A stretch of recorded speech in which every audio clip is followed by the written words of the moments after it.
52 days till best ball drafts close. Rookies, veterans, we start reporting to training camp this week. It's time to grind your ass off. There's no way to avoid it. The best ball streets, they need those entries piling in. Myself and Tyler, we're going to jump into a BBM draft tonight. Talk the news, talk ADP risers, fallers, much, much more. This Fantasy Sanctuary Underdog Best Ball Show. Let's go.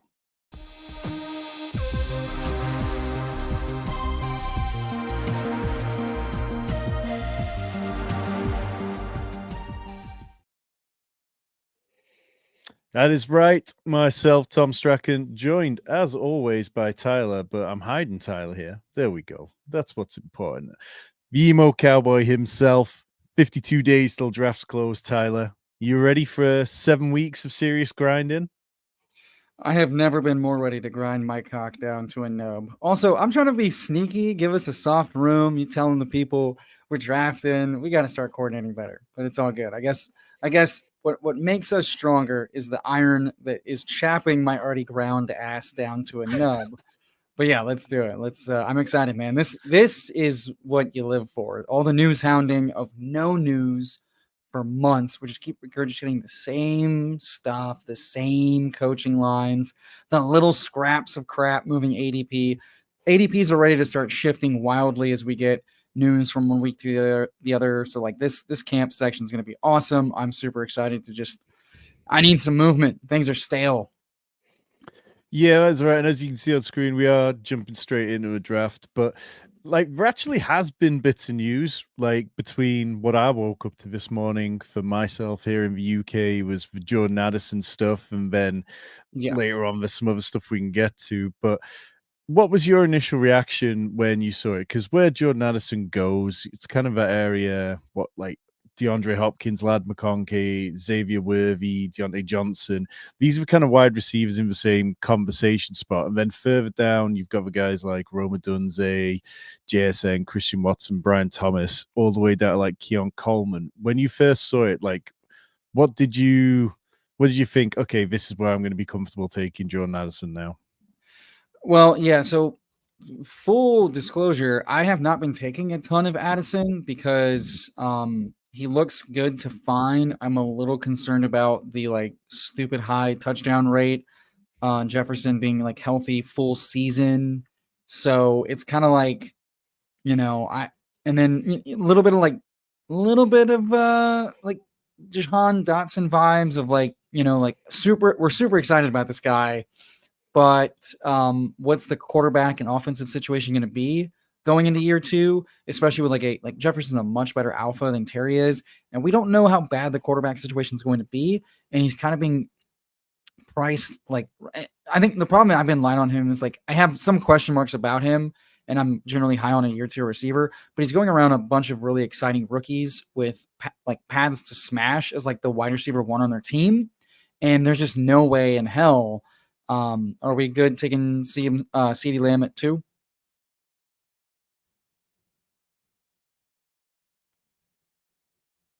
Tom, you're muted, but I'm going to assume yes. Yes. Yeah, yep. Thought of a nod in the head might help, but yes, of course, I'm muted. No. Let's say it's been a heavy weekend. Couple of days drinking in a row. It's historical anomaly. Said looked like a fun weekend. Tom, sorry about football. Yeah, honestly, I was so hungover on Sunday I couldn't even bring myself to care about the England result. But yeah, I had a very good weekend hanging out at UKFFC. A lot of great people there. A lot of our YouTube members from over here in England made it, and I had a good time. But yes, I'm slowly ramping back up into the content game after a difficult week. But okay, so yeah, I haven't been super high on him, but I'm definitely going to be taking him a lot as people overreact, because I think the odds of him getting suspended for like that 8-game stuff seems a little thin. Considering the NFL, they're worried about optics sometimes. So like if he's going to be slipping super, super late, I'm very fine taking him. That said, I've seen some people saying he's like falling into the 8th round, and then I'm seeing him go ahead of ADP sometimes. So some people have heard the news, some people haven't, some people don't care. So that's going to be interesting I'll be taking any dipping, but I'm definitely not going to act like it's not anything, considering I think Easy said in the ship chasing Discord, his concern is it happening so close to the start of the season that you worry about like a late season issue. I think that's only if like it's not like with a DUI. That seems like something settled much, much sooner than like what Rashee Rice is dealing with. Like Rashee Rice's case, that's like criminal litigation stuff that could be like trapped in, a la Alvin You're Kamara. gonna have But, witnesses, you're gonna have back and yeah. forth, but this, Yeah, it's like he was found drunk, passed out in his car. Like it's it's pretty pretty open and cut and shut. dry. Yeah. Yeah. And in favor of the DUI, which we do not and cheers to Tom recovering. We're gonna crack a cold one on this Monday. No, I'm still some ways off getting back on the beer after this Yeah. weekend. Ooh. But you kind of mentioned it. We're a few picks away from our second pick, so we can touch on it, come back to it. But do you think there's any argument that this kind of stops for TJ Hawkinson's slide? Because we've been seeing him slide. I'd said that I didn't want to really take him till he got to pick like 150 or so.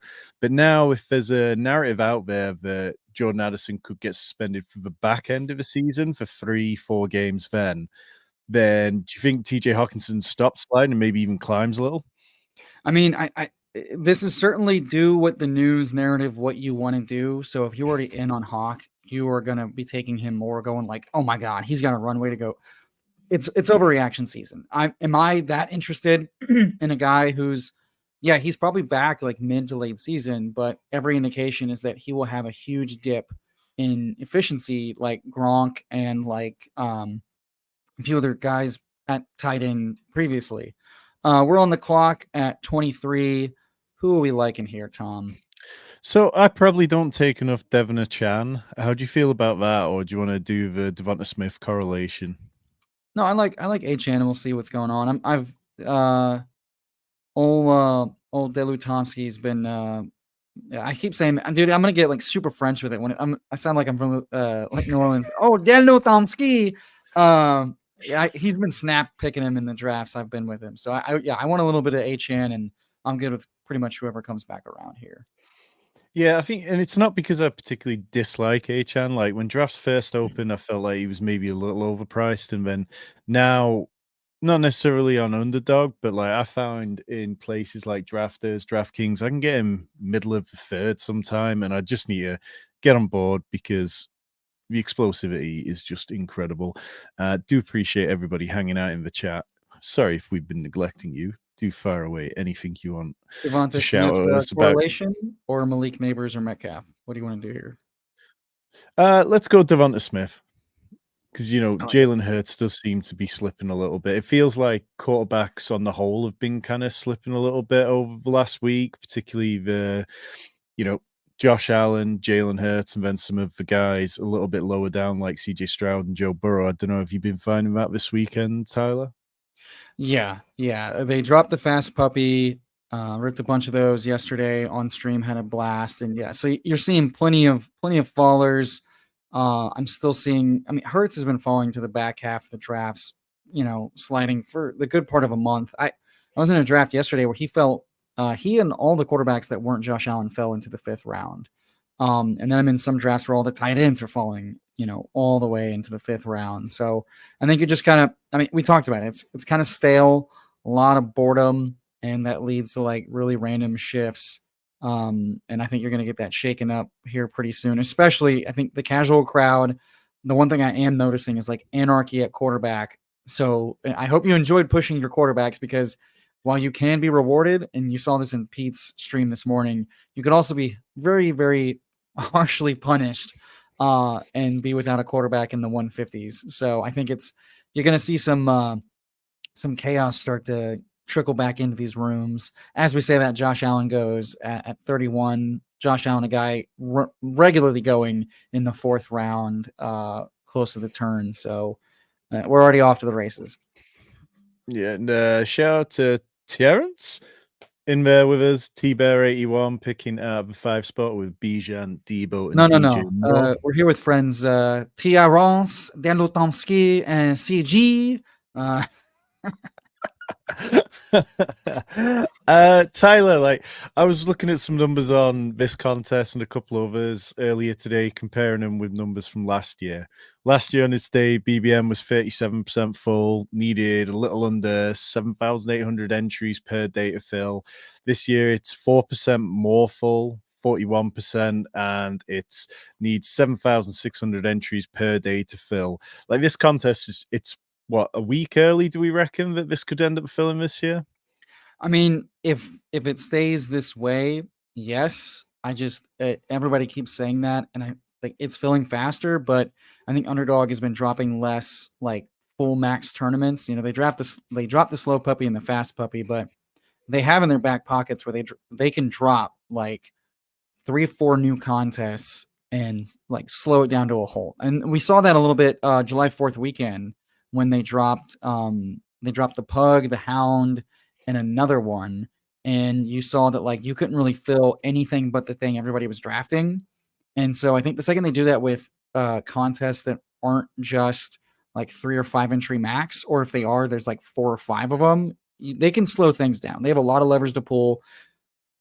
We sickos want to draft a lot and draft a ton. So I think if they don't want it to fill early, they have Pete says this a lot. Like they have ways to slow it way the hell down. I certainly think they can. I think part of that too is you have a lot of people that like they're blasting off right now, but you're gonna get a lot of news. You're gonna get a lot of shifting, and there's a lot of talk from maxers that blew their load early last year.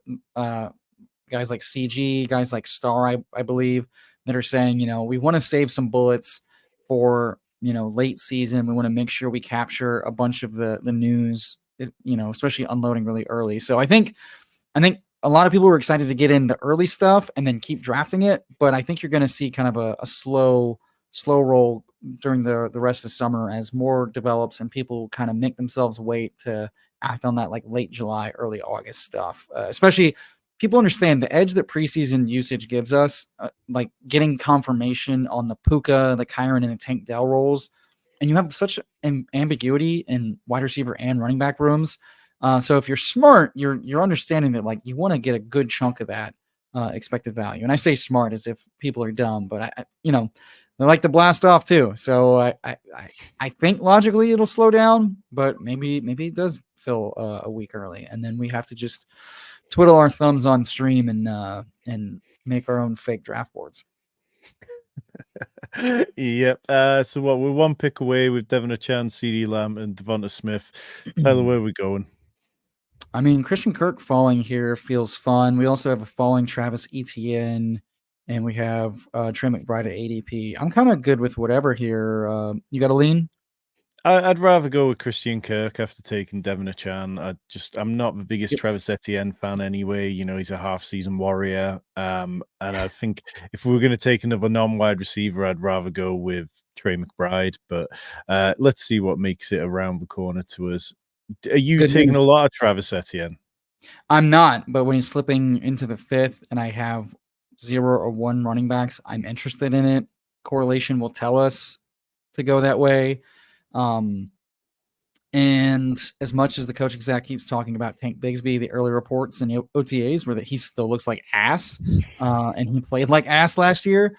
So if they're going to insist on giving Tank a role early in the season and he sucks again, there's a very real chance ETN is the guy again, regardless. And the other thing about ETN that I'm having to, and he goes, so let's decide on our pick here and go from there. I know you want Mark Andrews. I'm not opposed to it, but I'm also not opposed to Jaden Reed and setting up some Green Bay stuff. Let's go Jane Reed. I like that. I mean, look, you don't need to worry about me. My Mark Andrews bags are well and truly packed, and over the luggage limit, I am paying for out of the roof for extra space on all of them. So yeah, it's all good. Appreciate everyone in the chat. It's a good evening to be streaming. Apparently, yeah.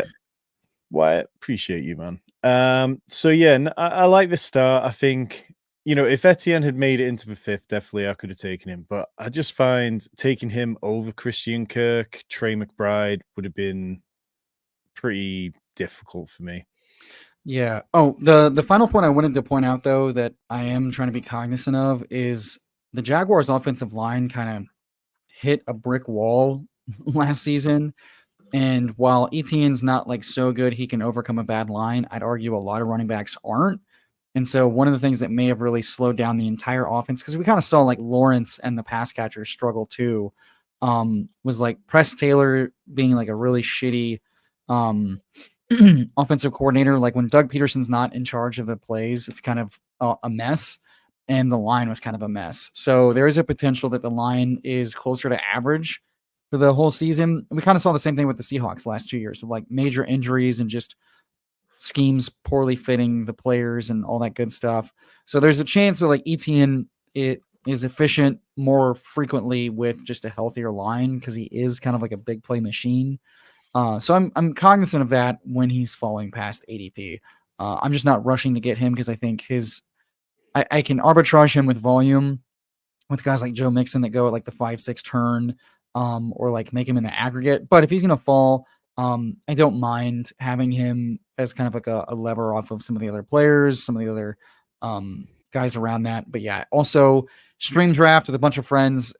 This is fine as well in the chat and drafting with us. Cognizant of not getting buried and want to be cognizant of. We talked about quarterbacks. We've kind of already seen him going hot and heavy early stacked. So want to also be cognizant of setting up quarterback stacks and outside of Kyler stacks. I can't get enough Jordan Love stacks because all of his pieces outside of Jaden Reed are pretty cheap and it's an ambiguous room. But Jaden Reed is a guy who could, I mean, he looks a lot like Amon Ra, a lot like you could draw comparisons to CeeDee Lamb coming out of his rookie year. So I want to make bets on guys who smashed and were very versatile, who could easily overtake that role. Everybody's really confident on Christian Watson. You hope he's more healthy, that like his injury history still leads him to potentially be like at a higher re-injury rate risk of like 20%, even with the newfound rehab. And, you know, even with that case, I think if Jordan Love takes a step forward in this offense, Josh Jacobs is kind of like fine. Lloyd's fine. Very real chance of like they just keep going to the air. And I think Jaden Reed, he and Watson are the two guys that could be total alphas if they end up deciding to rotate the Dubs, the Wicks, Bo Melton, etc. Yeah, no, I agree with you. I keep stacking the Jags for a lot of reasons you mentioned. Like last year, Lawrence was 17th in completion rate when kept clean among quarterbacks for 200 attempts or more, but 28th for pressure. The addition of Mitch Morse from the Bills at center should be big for that.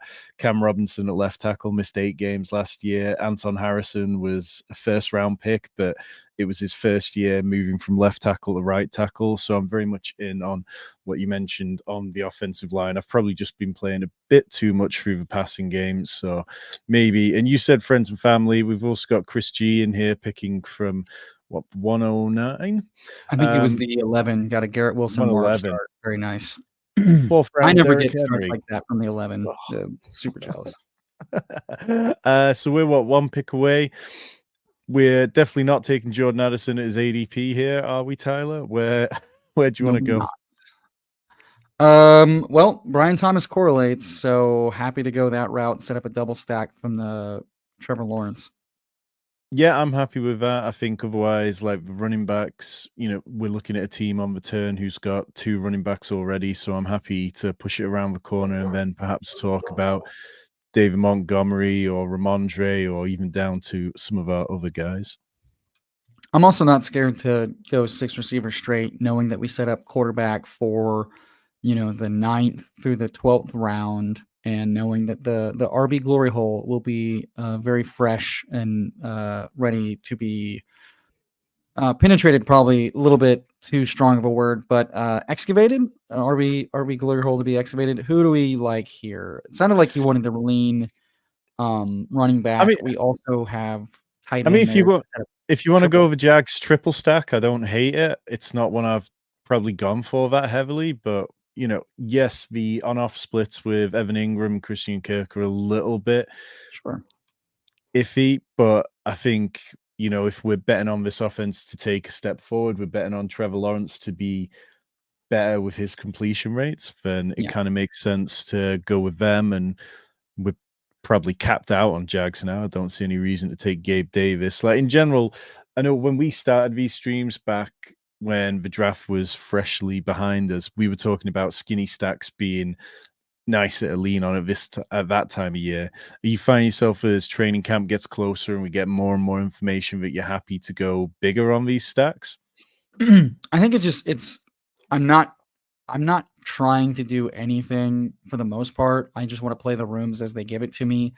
Skinny stacks make sure I have maximum flexibility, but in a room like this that's kind of minding its lanes and guys are just lining up, I'm very fine to say what's a like a third pass catcher there. I hear Neil in my head going like, stack it up, stack it up. We want to just capture it. But also like if Lawrence is going to really pop and pay off, it's likely in a big way of more efficient and more lucky with drops and touchdowns and Tank Bigsby passes turned into interceptions. And so why not capture that whole passing offense? Because if it does pop, I think everybody has a chance to eat. And you mentioned the Kirk versus Ingram. The way that pays off though is that if anything Christian Kirk misses in catches or end zone, Ingram can make up for that. Brian Thomas is more of that like red zone and deep passing guy. So like this offense could just flow through the passing offense. Now that they've paid Trevor Lawrence all that money, it should. So I think just following that, if it lines up that way, very comfortable doing that. Also, that one of the nice things about going hero running back and having our quarterbacks, available later is being able to address the onesies. And Ingram has been just a compiler. He's arbitrage Dalton Kincaid. So I mean, I'm fine. I'm fine chasing that profile at a onesie position, especially for like the playoffs, because we've seen if anybody misses time at all, Ingram has a ceiling that top 3 tight end, and not taking an elite, but taking a guy that give you access to that. And I know that Gretsch is not as in on the Ferguson profile. Also, not betting on him making it back around. He doesn't. So very fine saying that Evan can stack up against Jake Ferguson. Ceiling case week. Guys like McBride, Dalton Kincaid. So you got to think about the pod. You got to think about the playoffs, and that's where I lean. And that's where correlation is nice. And if Trevor Lawrence is exploding all over the place, his pass catchers, you want all of that, especially in a playoff gauntlet, 3 weeks. There's going to be crazy stuff that happens. You just want access to all of it when it lines up. Yeah, and I think Evan Ingram's kind of like one of the last tight ends that I truly believe could have 100-yard games. Maybe Brock Bowers, maybe sort of you could tell yourself David Njoku, but we just don't really know what that Browns offense is going to be like. So if I'm not getting, 25-point games out of a tight end, then I at least want a path to 100 yards, and maybe he's not getting into the end zone as consistently, but accumulate yardage in a different way. So yeah, I'm fine with that. This is fine. It does take Jake Ferguson to go with that kind of Cowboys Eagles correlation that he's got, which is always a risk. I don't know, man. Jake Ferguson just feels like a difficult click for me anyway. I don't mind it, but that's because I think of that 3 touchdown single game upside. I think of how much worse the wide receiver depth got. If you're trying to ask yourself who's the wide receiver 3 on the Cowboys, is it Tolbert, who sucks? Is it Flournoy, who's not a real player? Is it Turpin, who's not a real player? Is it Jalen Brooks? Oh, it's probably Ferguson then. But I also understand that he's that like his targets per route run and his yards per route run don't lend itself as like he's more of a floor play. And at that ADP, I do think it's kind of tough opportunity cost wise what you're missing out on running backs. And so yeah, I think as a bring back, it's fine. I think you can arbitrage that with Cooks easier to like less of a cost extent. But at the same time, he could just explode on touchdowns. But I think you can make the case on a lot of different players. I prefer him past ADP with Dak instead of a bring back, but I don't mind it. I'm assuming you are good locking up the Dak to Lamb. Yeah, why not? It's an easy one, and then we can figure out if we want Jordan Love or Trevor later on. Yeah, unless you really feel strongly about Zach Moss or Pollard. Yeah, I'm fine. I'm good with what you strongly on there. Yeah, neither do I. Love feels nice shutting it down, but I Yeah. think Love over a triple stacked Lawrence is probably not the move unless we want a really, really bloated triple quarterback room in an RB glory hole, which I don't really want. Love goes anyway, so we're set. No, No I'd agree temptation. with you. Yeah, I mean Lawrence's ADP is obviously a good bit further down, so we can rest on that. Yeah. But what's your lean with these running backs? I know I end up taking Brian Robinson more often than not here, but I'm trying to take a bit more Zach Moss, try to take a little bit more Tony Pollard. Correlation says we should probably get bringbacks. We have a huge Jacksonville thing, so I don't take enough Pollard, but I think in this build it makes sense. At ADP and a hero RB build, I don't mind it. Yeah. Well, what's your kind of exposure level to Tony Pollard overall, Tyler, at the minute? It's not very much. Let me check. I end up drafting a lot more Tajay, but I've been getting Pollard as he's been falling quite a bit actually. Yeah, It that's seems kind like of how I've been playing it. It's like, yeah, I'm at 3%, 3.5% through 335 drafts. And I'm at just shy of 13% of Tajay, but I expect that to kind of even out a bit as their ADPs kind of start to meld together. And in some of these sharper rooms, folks tend to prefer Tajay over Tony. So Tony will fall to this mid 10th round section, and I'll take him there when I don't have, two running backs yet.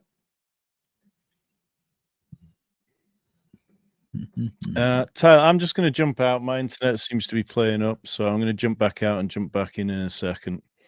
Sure, I can vamp. I'll show the good people what was already talked about. So Benjamin May talking about the Nick Chubb stuff. We'll go ahead and just show the fine people. So he's squatting a lot of weight. You love to see it, honestly. He's obviously back, and I just wanted to set the record straight as the health FUD guy. Just quick little Google talking about how one of the first big movements you expect early on after after a ACL surgery is squatting, because it's not the same type of mechanism or plane. It's not the side to side stuff that you're worried about. So yes, he's squatting a lot of weight. That's awesome. That's super great. He was expected to be squatting 2 to 4 weeks after surgery, and that happened back in late October, early November timeframe, if I'm recalling correctly off the top of my head. So, he's had plenty of time to kind of get back up to speed, just loading and unloading it. And apparently the bottom isn't as stressful as kind of like the top level movement. So squatting's awesome, but it's kind of like we haven't learned any new information. It just looks cool, right? It'd be concerning if he wasn't squatting, but squatting hasn't told us anything new. But it's it's that whole thing of, we've seen these kind of off-season workout videos before. We've seen it all, but until you're actually in the game situations, it just doesn't really matter. Like, as Benjamin says, run or cut, bro. F lifting. Chubb is not playing a snap this year. I don't know about not playing a snap, but it's like, I don't know about we've that. been here. Aaron Rodgers was supposed to be days away from playing for the Jets towards the back end of last year, and it just doesn't happen whatsoever. We've seen guys like Javonte Williams this time last year, it was, oh my God, Javonte Williams won't even start camp on PUP. Javonte Williams is going to be fine. He's going to play the entire season. And he gets out there and he just looks dusty. So for me, Nick Chubb, he never got cheap enough for me to really draft him. I maybe drafted him once or twice across a couple of hundred teams. If this means that you get a dip on Jerome Ford or Donta Foreman, then perhaps that's the way that I want to play it. Yeah, I expect this to kind of make Jerome Ford a bit cheaper. I think I mean we've talked about Chubb a couple more times, so just to recap for folks, that he's very likely to either start on PUP, not the camp PUP, but PUP, or to be slow rolled at least the first 4 to 6 weeks. At his age, without the pass catching, we expect his efficiency to dip. Breece Hall, better specimen, younger specimen, like athletically, given age, and it took him till like week 8 or 9 to like regain like physical form from an efficiency standpoint. And he had pass catching upside to like offset that. Chubb, not a big pass catcher. And the one big thing the doctors keep saying, and I saw all the doctors I trust, they're like, I'm still kind of out. I'm fine mixing him in ADP now in like the 140s, 150s, but if he rises, I'm not likely to be in. The only big difference from like a return early and an early return to form potential is if this was an ACL repair, not a full ACL reconstruction. And unfortunately, no one's been able to find like concrete evidence of either one. And that is like a 2-month timeline change up. So do you want to push Trevor Lawrence around the corner, or do we just take him and decide I who we think want? I think we just take him. I mean, the running backs here are kind of in a tier to me anyway, and Trevor Lawrence when we've got a triple stack, it just why tempt fate on it? Yeah. Yeah, because Um, I'm fine. I don't think he's going to double tap running back, and I'm fine with any of these dudes. yeah, so out of my lean, I quite like Trey Benson for the build that we've got, but I Yeah. don't mind taking Chase Brown either. So yeah, I don't think we necessarily need to be looking further down. Austin Eckler definitely starting to fall a little bit further in recent days. So Trey Benson does go. Chase Brown or Jerome Ford, Tyler? I prefer Ford, but I think Chase Brown, a shot on that backfield, and there's a chance Ford falls with the Chubb news. I'd rather take Chase Brown a little. I'm trying to be cognizant that he doesn't have the best year 2 profile, but Zach Moss, we didn't take him, first of all, in this draft. Second of all, it is a high value backfield, and all indications so far that it's going to be kind of just split between Zach Moss, who's fine, but did wane down, the end of last season. He's got a lot of juice to him in an offensive late season upside, and also just not a running back room. I've found myself. I've not yet really built Devon Achane, Tony Pollard, Chase Brown. So it's like equal parts exciting and young, and equal parts dusty and boring. And maybe that's what you need. Yeah, it definitely feels like a running back room I wouldn't have built so far. Like, I don't take huge amounts of Chase Brown. I don't take much Tony Pollard, and I'm saying I don't have much Devon Achan. We've got a battle of Benjamins in the chat with first Benjamin saying 43% Foreman, 7% Ford, 0% Chubb on 120 BBMs, and then Benjamin May saying 12% Chubb for me. So as Benjamin says, you can find trustworthy docs on both sides of the aisle, but the one that really matters is one working with him. And, it's the beautiful thing about this time of year. We're going to see an awful lot of it very soon. Steph saying she'll hopefully have that information about the ACL very soon, which would be amazing. But Yeah, yeah, it would. It would be amazing because everybody's calling it a repair, but these are people that don't have really good medical terminology knowledge. The same people that call it a sprain, and then it's or like a light sprain, and then he's out for 4 weeks because it was a severe ankle sprain. Like these, I mean, I just hear multiple surgeries yeah, on a 29-year-old running back who has yeah. previous issues with his lower body. It's Yeah, the other thing is people keep saying Adrian Peterson. Yeah, Adrian Peterson was a freak. He famously only tore one ligament though. He didn't tear both ligaments. So like it was a unicorn from a single injury at an age that was like, you wouldn't expect it. And modern medicine has gotten better, but that does not mean that every outlier should be applied to every other outlier. And we should, like with Hawkinson and Chubb, the multi ligament injuries for non 24 or 25 or under folks, like it's just something that the data tells us is not great. So now that he's fallen, like I'm getting Chubb when he's falling in like 150s, 160s, because at that point it's not really a different bet from like, is he who he is? Does he fall? Does he fall off?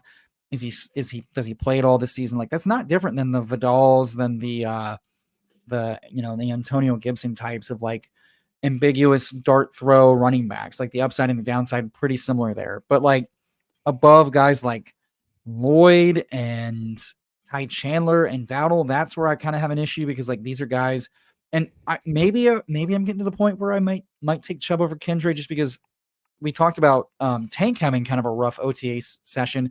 Kendre famously was running behind Jamal Williams in early OTAs. And this is a guy they want to get involved, but whether or not he has a good camp is whether or not they play ball with Kamara.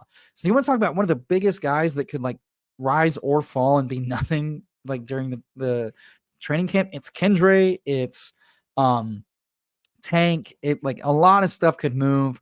A lot of these promising rookies could just shit the bed in training camp, could excel in training camp. So There's like, definitely going to be some of them.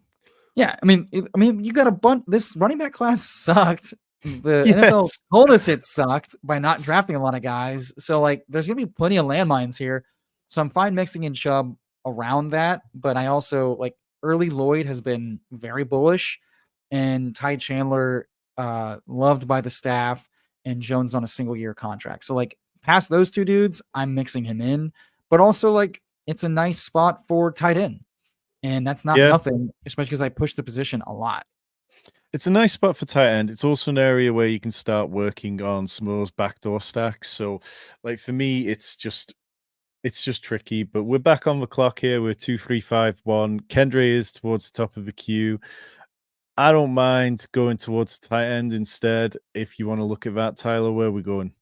I mean, Luke Musgrave correlates with Jaden. It snipes Dan Lutomsky, but I'm very comfortable if we stop with these two guys. Is Luke Musgrave kind of like one of the last tight ends that you'd consider for a 2 tight end build? I've found myself sometimes, even on DraftKings, if I've gone with real elite, like top 2, top 3. My cutoff is Henry, just because he's going to have a full season red zone role, and that offense feeds running backs and tight ends, and the wide receiver group's pretty ambiguous. But Luke Musgrave is the last upside shot at a breakout that I feel really good about. Outside of like Jonnu is exciting from like a offensive yak standpoint, but like Musgrave could break out. So I like prioritizing him here. I think receiver makes sense unless you want to take the Kendre Miller shot. No, I'm good with that. It's time to ease off Miller a little bit. So what, Jermaine Burton, Demario Douglas, Jahan Dotson, I'm happy with any of them. Jermaine correlates with Chase, so I'm fine just letting that be the tiebreaker. Yeah, and I haven't taken that much, and like I write a lot of stuff on Fantasy Pros, do edit a lot of their podcasts, and Derek Brown, who does a lot of good work over there, he has so much conviction on Jermaine Burton, and now and again, when you just hit a point where you listen to someone who's had some good late round strikes before, I just find myself thinking, okay, well, I just need a sprinkling more. Have you got a lot of Jermaine Burton? I've got so much Jermaine Burton. I'm about to confirm with you how much Jermaine Burton I have. Let's see. I have 14% Jermaine Burton through 363 normal ass drafts. That doesn't include like all the wonky underdog, superflex, and all that good stuff. My thesis with Jermaine is all signs pointed to head case character problem, insanely talented guy. They go and prioritize him with draft capital. They let Boyd walk. They're talking about Chase getting more slot work. That opens up slot work and outside work for Jermaine when he's not in the slot. They've talked about him being an inside outside versatility guy. And all signs indicate that he's been like seeking out mentorship. He's been like affable in early OTAs and camp so far. So like, and with Higgins and Chase kind of sitting out for contracts and stuff, he's gotten to get acquainted with the offense, the coaches, and the quarterback, who I expect to be fully back, normal. No, like all the injury FUD with his wrist are ridiculous. So I'm all in on Jermaine Burton because like worst case scenario, he's Dusty Tyler Boyd with that, and best case scenario, he could potentially outproduce Higgins with any contract issues or from a talent standpoint.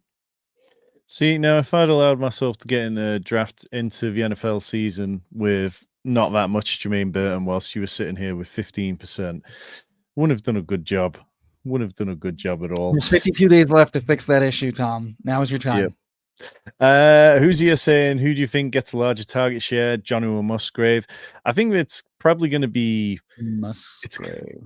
I think, well, so Musgrave had something like 14% last year.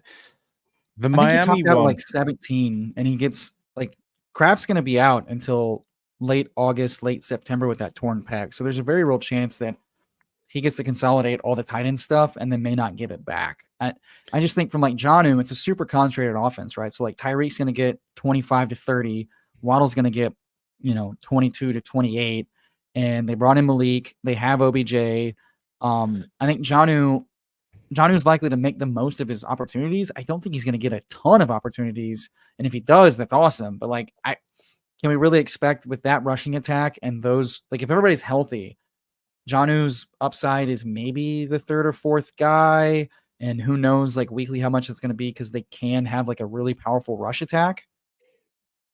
Yeah, and I think what it comes down to is that John Hoover play is always about what's designed for him, isn't it? Like that's what we're kind of counting on. We know that he's going to be very good like that. But yeah, Darside's saying Hunter Henry will likely get more target share than Musgrave. I usually get him over Luke. I mean, I don't disagree. I think Hunter Henry could possibly see 20% or higher in target share, but it's what's the Offense might passing be, volume? yeah, Like how many passing plays per game are the Patriots playing at that point? So yeah. is it going to be Hunter's a 7 targets a game or 4? yeah, Hunter's a touchdown play. Musgrave is a touchdown and yard play. Like Musgrave has a better chance to put up 20 plus point games. You're ecstatic if Hunter puts up, 2 touchdowns on 3 catches for like 17 points. Yeah, so Jalen Wright's fallen a little bit here. I don't mind him. I keep taking Tyler Algier. Chuba I like, or down to the next wide receiver tier. What are you saying, Tyler? I love Jalen. Last year, what could go wrong? Two Miami backs in every draft. So why not run that baby back? Especially because early logic indicates Jalen super explosive, the perfect offense to like pay off, and he's a lever against super old, 33 going on 34-year-old Raheem Mostert, who I had think his he's first healthy 32. season. Sorry, he's at least 55. The oldest man in the NFL. Is it? He is just on track to draw his state pension out in Do the we just want coming to double days. tap running back here? I'm good with that. I'm fine with that. I think then we can just kind of plow into wide receiver for the You rest good of our with picks. Algier? Elite Yes, handcuff 10 picks past ADP? yes, I'm good with that. I mean, it sets us up so that we've got across our 5 running backs, 4 of them have the same bye weeks, but they're spread across week 6 and week 12. So it's not something I'm desperately worried about. But the contingent upside for Tyler Algier, I keep coming back to this, but I think if the Falcons had never been a bit crazy and taken Bijan Robinson when they didn't need to, then Tyler Algier would probably be a round 3, round 4 type of guy. I think he's easily the best backup running back in the NFL. Yeah, I mean, and Bijan could smash this year and still miss 1 or 2 games, and those are very valuable in our build, but it could be stupidly powerful if it happens, advancing us in week 14 in the playoffs. Hell, he could, Bijan could have an awesome first half, tweak an ankle. Bijan it's shit happens. We like this all we want Bijan. I'm taking Bijan top 4 sometimes. So it's like getting to get like that's an elite handcuff that's going at 170. That's ridiculous. Like Elijah Mitchell is like the same kind of play. It's just he's a lot more injury prone, and he's going in like the same round. So I'm very keen on that. So I mean, let's talk about some of the handcuffs nearby. Then you got Antonio Gibson, who's handcuffed to Ramondre Stevenson in what we expect to possibly not be a great offense. We've got Ray Davis, who there's definitely plenty of projection there. Kendre Miller, who's part of possibly a 3-headed backfield. Jaleel McLaughlin, who's part of possibly 4-way backfield. Kamani Vidal on a team which could just straight be inefficient. So, yeah, for me, I'd take Tyler Algier as high as the 12th round quite comfortably. Yeah, I mean, yeah, what's making him too much different than like Zach Charbonnet, Marshawn Lloyd in the contingency realm. And the thing with Tyler Algier is we know he's very good. We know he's like filled in as the workhorse plenty of times. The head coach and OC has changed, but the GM there is still the same. So yeah, the fact that he's slipping, I think that's just boredom, and I think it's people deciding, oh, he has no standalone value. I don't think that. I think he's definitely going to see less work week in and week out with all this like CMC Bijan talk. But if he's only seeing like 5 to 7 touches or opportunities a game, he's never been in a better position in an offense to like capitalize on those. if this offense improves as much as it is with this offensive environment with the OC and the quarterback. Yeah, and we know that when he's on the field, he's going to draw targets. He's won it right up there in yards per route run among running backs over the last couple of years. So now you've gone from awful quarterbacks who are throwing him the ball to someone in Kirk Cousins who I'd like to think is going to be much better at doing so. So yeah, I'm fine making that bet. I'm making so many bets on the Falcons in general this year that they're going to be good, that Drake London is going to pay off his ADP, that Kyle Pitts is going to pay off his ADP, that Bijan Robinson could potentially be the RB1. And perhaps, at least one of them is probably going to fail. But I feel quite strongly that 2 out of the 3 of those can hit in a decent way. Yeah. I mean, and especially it's July 15th. So I'm going to take shots because I'm going to take logical, smart shots. And that makes too much sense. Like Chuba is likely to see like a starting workload, we hope, for the first few weeks as they ramp up Jonathan Brooks, who is more likely to avoid PUP than he isn't. But after that, I expect Brooks to like own most of that backfield. And I think taking Pollard and taking Chase Brown allows us to take bigger contingent swings in Wright and Algier than settling for kind of like the more like single or double with Chuba. Chuba's big upside is he's still the RB2 and Brooks struggles to take over the backfield. But also that offense, like we hope it gets better. We don't know how much better it will get.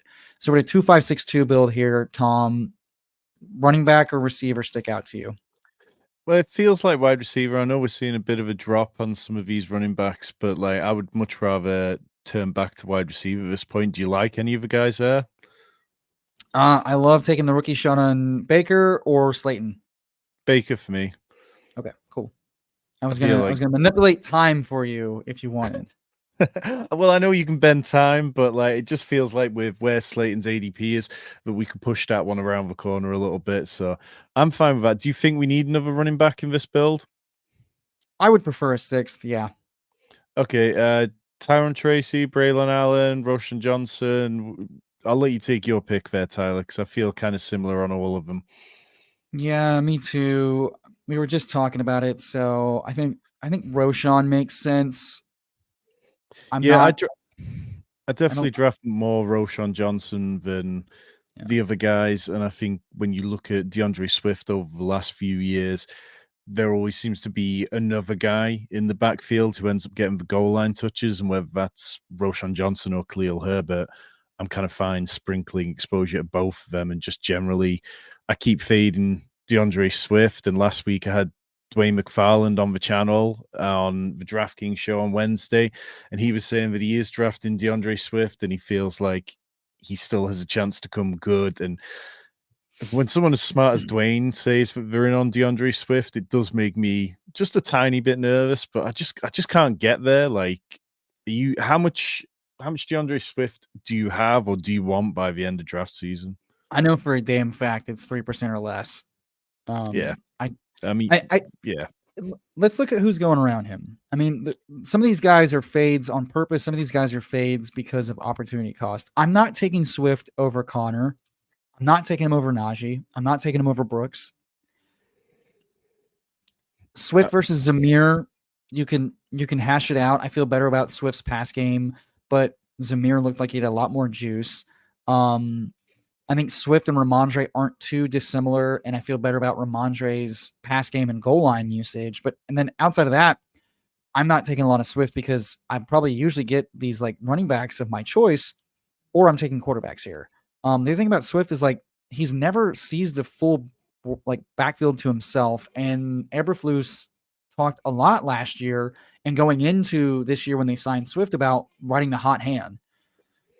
Swift's price there is kind of like, oh, I'm getting like a cheap workhorse like access a la Zach Moss. And I'm like, I'd rather have Zach Moss, I think, because that backfield is more valuable with Burrow. And I feel better about like it being a two-headed backfield instead of the Bears, who everybody keeps talking like last year. Oh, we're going to cut Foreman. They're going to cut Foreman. They never cut Foreman. And he was inactive some days. So if this is like a three-headed backfield where they ride the hot hand, I feel terrible about taking Swift at that point, unless it's correlated. And so Swift, another running back I have, and when I do take him, it's either an auto draft accident, a little happy accident, not happy. I'm usually tilting, or it's like way past ADP, and at that point, like it makes sense. Other than that, I'm not going on my way to take him. His best situation I thought was last year with the Eagles, where he just looked and metrics showed like not that interesting, not that exciting of a profile at all. So it's like I'm not throwing down to get the Bears version of that. Yeah, it's like, and people will point to the fact that the Bears paid 24 million to him on a 3-year deal straight out of the gate. But the Bears had money to burn. I'm not interested in that. I think, like, yes, he's coming off career high in yardage per game and games played, but it's not that impressive. Like, the Eagles' offensive line was excellent. We've got one pick left to go, 2672. I'd be fine going to 2772, but any wide receivers you particularly want here, Tyler? It's Malik or Audric for me, I think. Have we got any Denver bringbacks so far?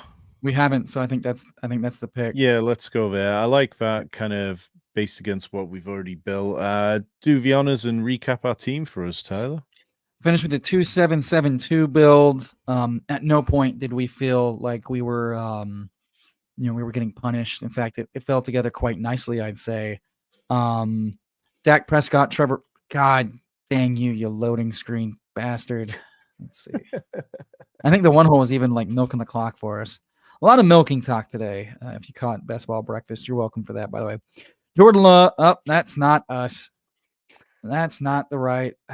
Jesus Christ, I'm all over the place. Also, number 30, Best Ball Mania for me. All right, let's see. And I think number 12 for us. We finished with Dak Prescott, Trevor Lawrence at quarterback, Devon Achane, Tony Pollard, Chase Brown, Jalen Wright, Tyler Algier, Roshan Johnson, Audric Estime at running back. I think I like doing this a lot because one thing I think a lot of people talked about last year was like, oh man, one more running back on this squad would have been really nice, would have helped a lot. So I think pushing running back till Tony Pollard at pick 98 and then taking some upside swings, contingent bets with news. I think 7 backs there, especially with Achane, who can be really boom, but have some low lows potentially. So I think volume there was smart. Wide receiver, CeeDee Lamb, Devontae Smith, Christian Kirk, Jaden Reed, Brian Thomas, Jermaine Burton, Javon Baker, and at tight end, a very cromulent Evan Ingram and Luke Musgrave. So what stands out to me about this roster, it's kind of the running back build I really like. I think, we've got a really nice mix of profiles. Perhaps we could have had a little more in the way of guaranteed touches in there. I know Devon Achan's kind of quite a boom bust player in the way that he's perceived. But then the wide receiver room, from pick 54 onwards, we were just hitting the rookies. Yes, we only took 3 more, but it's like it kind of plays more to what Hayden Winks talks about a lot, about how sometimes people who are going 0 RB just get a little too carried away and keep smacking the wide receivers when they don't need to. So we took 3 upside shots on wide receivers and it feels fine. Definitely down with this team. We've got a request to take a look at the team out of a 6-hole. What have we got there? What we were 2, 3, 4, 5, 6. Let's see. AR, Jaden, and Carr. Carr really is one of like the most comfy bye-week cover-up picks you have on the board, huh? Bijan, Jones, Eckler, Mitchell, JK, and Madison. Well, brother, you could have gone 5 running backs if you just didn't take the landmine and JK Dobbins, you silly goose. Or I don't love taking 6 when I have a hero like Bijan. I do like to push it to 5 if I can. But we'll see. Let's see. Debo, Moore, McLaurin, Watson, A.D. Mitchell, Darnell Mooney, Adam Thielen. Just all the names to finish out the draft that no one likes to take. Njoku and Komet. So you've got AR to Mitchell, Jaden to Terry with the Mooney bring back. Let's see. Njoku, Komet. One of the most exciting athletic tight ends with one of the most boring tight ends. What do you think? This looks For me, this is one where I think I would have liked to swap out like Elijah Mitchell or J.K. Dobbins or Alexander with a Mattison receiver. for another wide receiver, Yeah. and probably someone else with youth. Because yes, you've got your top three in Debo, DJ Moore, Terry McLaurin, and then Christian Watson, massive upside. A.D. Mitchell, definitely not a flawless prospect. Like you can poke holes in him, particularly from an analytical point of view, but having him stacked with AR makes loads of sense. But I Yeah. think when you're looking at Darnell Mooney, who may or not be just bad, like he might be good. Maybe we get back to that rookie season where he had like 1,000 yards, and it's just been Justin Fields kind of holding him back over the last couple of years, as well as that offense. But then when you're adding in Adam Thielen, I think I would have just liked to just add a little bit more upside. But otherwise, no, I think there's plenty to like. I think, having Anthony Richardson, Jaden Daniels, and then Derek Carr. Derek Carr gets you through it, and you've got two of the most potentially explosive quarterbacks out there. Yeah, he definitely was staring down this gauntlet and going, I want the worst version of the running back on the roster without correlation, if I do recall correctly. I do recall correctly. But the Bears stack without. I mean, it's fine. I probably go third tight end or receiver there. Yeah, instead, I think you just trust the picks, trust the guys you've done. I don't love having to go three quarterbacks with AR. I think with AR and Jaden, you just trust that you just captured two of the highest scoring quarterbacks in the league, and it's not going to matter if you miss out on 20 points at quarterback week 14 because you're so far ahead. I'd rather make that bet, I think, especially because Carr is unstacked, right? So it's like Yeah. even if like a bailout quarterback, I think you're Well, better off taking a Bo Nix or a Fields there, like that can be rushing, or hell, even probably not Russ, but like, yeah, I'd rather take hell Daniel Jones. I don't love taking Carr. I know it's safe, but like I'd rather take him as a third quarterback stack than just a naked. yeah, I think at that point I'm probably thrown in what like A.T. Perry or one of those other guys from Yeah, yeah. I mean, New if you're gonna do that, Orleans. I think you set him up where you took JK and try to backstack him with Jawan and stuff. And I know he goes here, but I mean at that point, yeah, if you're staring down the barrel and want Derek, I try to backdoor stack him. Same thing with Bo. Um, Yeah, but I get because panic. yeah, I mean, for me, I end up taking guys like Jalen Hyatt or Darius Slayton and looking at the Daniel Jones one. So yeah, it's not always easy, but that would be my kind of priority there. What's our next team we're looking at, Delu Tyler? Tomsky from the one hole going with the game stack quarterbacks Jordan Love and JJ. JJ sitting all rookie year, McCarthy famously. I'm so glad we got Sauce. You know what?